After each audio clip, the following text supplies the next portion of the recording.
Hello, how are you? Today I have an easy, chatty speech I have designed for an easy simultaneous interpreting session. So please don't use it for consecutive practice because it hasn't been designed for note-taking. And unless you know a lot about the subject, you might end up feeling frustrated because, as you know, these are materials for undergraduates, for practically absolute beginners. In any event, you're welcome to try, because of course the more you practice, the wiser you become. Now the topic is the following. It is a presentation for the members of a book club, so it is not a formal presentation. And although it does have a very simple structure, there are challenges, so before starting, if you don't know anything about the topic, review the vocabulary, the terminology, and also try to look for background information. Today I'm going to be talking about hobbies, and I will be focusing on crochet. It is a 487 word speech, and I'm going to go relatively fast. So, are you ready? If so, let's go!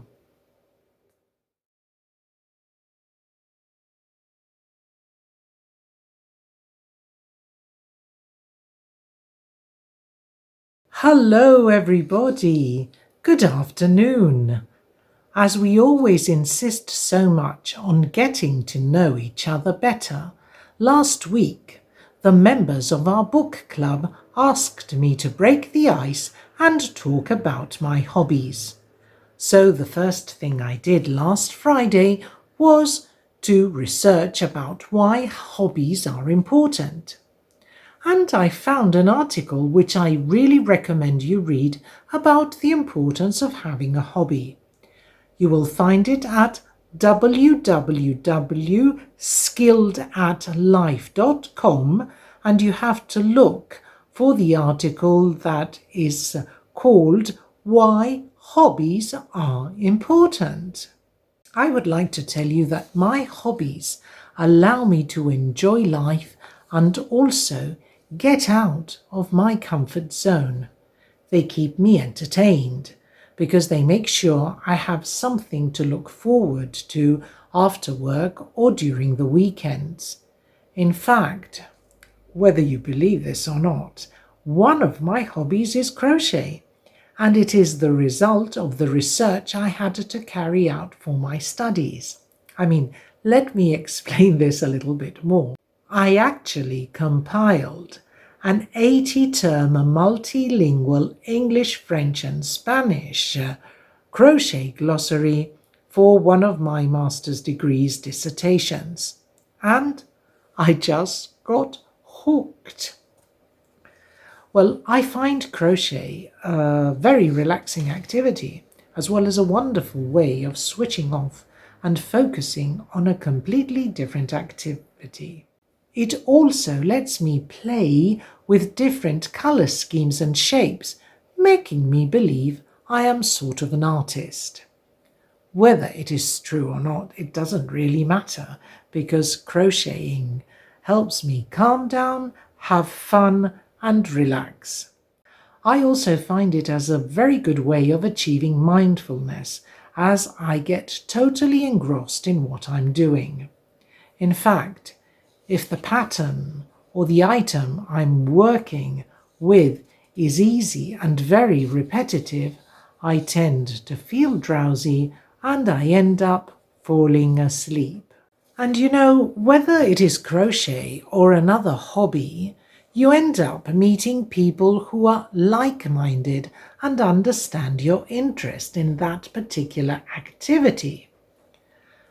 You also find people who are more knowledgeable and experienced than you, and they are also extremely ready to share with you what they know, which is absolutely wonderful. And today, with the internet, we are extremely lucky because we have access to websites, online communities, written and illustrated patterns, as well as thousands of tutorials devoted to our hobbies. My favorite crochet community is Ravelry. I became a member 9 years ago. Imagine, that's quite a long time. Because at that stage I was looking for help and advice on how to knit a jacket. I never did because I end up giving up on knitting and starting to crochet. Ravelry has many free patterns available, different forums where you can find advice about yarns, fibers, stitches, techniques, needlework events, technology, tools, equipment, you name it. I must also say that the advice I have been given in their forums has been always extremely useful, as well as timely, and I am very partial to their search engine because it allows you to choose your pattern according to availability. Craft, that is to say, you can choose between crochet, knitting, or a combined pattern where you crochet and knit at the same time. You also can do the search according to attributes, age, size, fit, yarn type, weight, yardage and strands, colors used, source of patterns, hook or needle size, level of difficulty, and crochet terminology. Yes, and here we go back again to terminology. Why? Because despite it being an English language website, crochet terminology in American and British English is different. That is why my dissertation was so challenging, because there are also terminology differences between Spain and Spanish-speaking countries, which meant that I first of all had to limit the language varieties that I wanted to study. In any event, now you know a little bit more about my particular hobby. I do hope that this short review is useful and that I have convinced you of how important it is to have a hobby. And remember, in this case, the more the merrier. Thank you very much for your attention.